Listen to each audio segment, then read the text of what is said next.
ये भगवान के हैं, पूरे गांव के भरोसे के हैं। अगर तूने इन्हें छुआ तो तू खुद की नज़रों में गिर जाएगा।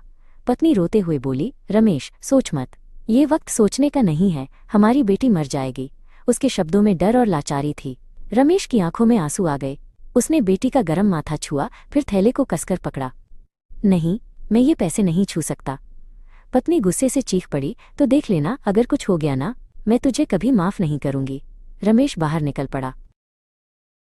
उसे नहीं पता था कि दवा के पैसे कहाँ से आएंगे। वो पूरे गांव में भागा, एक एक घर, एक एक दुकान पर। लेकिन दोपहर का वक्त था, ज्यादातर लोग खेतों में थे और जिनसे मिला उन्होंने कंधे उचकाकर मना कर दिया। पैसा नहीं मिला और वक्त भी निकलता जा रहा था। आखिरकार गांव के किनारे रहने वाले बुढ़े श्यामलाल से मिला, एक खड़ूस, कंजूस और ताने देने वाला बूढ़ा। श्यामलाल ने रमेश की हालत सुनी, फिर ठंडी हंसी हंसी। 2000 रुपये दूं और वो भी तुझे? तू लौटा देगा? रमेश ने सिर झुका दिया। हाँ, मजदूरी करके, चाहे साल भर लगे, मैं चुका दूंगा। श्यामलाल ने आंखें तरेरी। मंदिर के पैसे तेरे पास है ना, ले ले।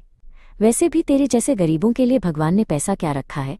रमेश ने उसकी आंखों में सीधा देखा। मैं गरीब जरूर हूं, पर बेईमान नहीं, चाहे बेटी की जान दांव पर क्यों न लग जाए। श्यामलाल कुछ पल चुप रहा, फिर उसने अलमारी से 2000 रुपये निकालकर फेंकते हुए कहा, जा और लौटा देना, ब्याज के साथ।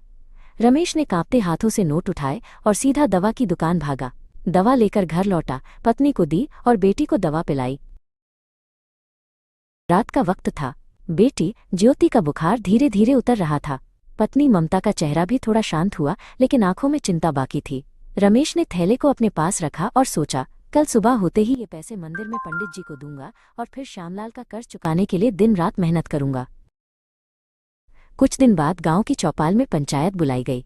बड़े बुजुर्गों, सरपंच और कई और लोग जमा हुए।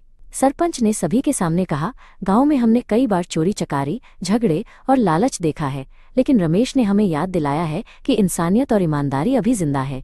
सभी ने तालियां बजाईं। सरपंच ने आगे कहा, हमने फैसला किया है, रमेश को गांव की समिति में रखा जाएगा और उसकी बेटी की पढ़ाई का पूरा खर्च गांव उठाएगा। अब रमेश का घर तंगहाल नहीं रहा।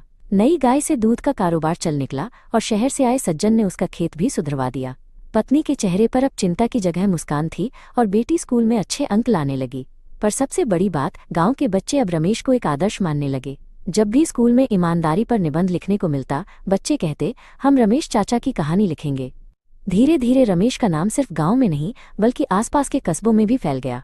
पत्रकार उसके इंटरव्यू लेने आने लगे और लोग गांव को ईमानदारी का गांव कहने लगे। सरपंच ने गांव के बोर्ड पर लिखवा दिया, स्वागत है उस गांव में जहां रमेश जैसे लोग रहते हैं।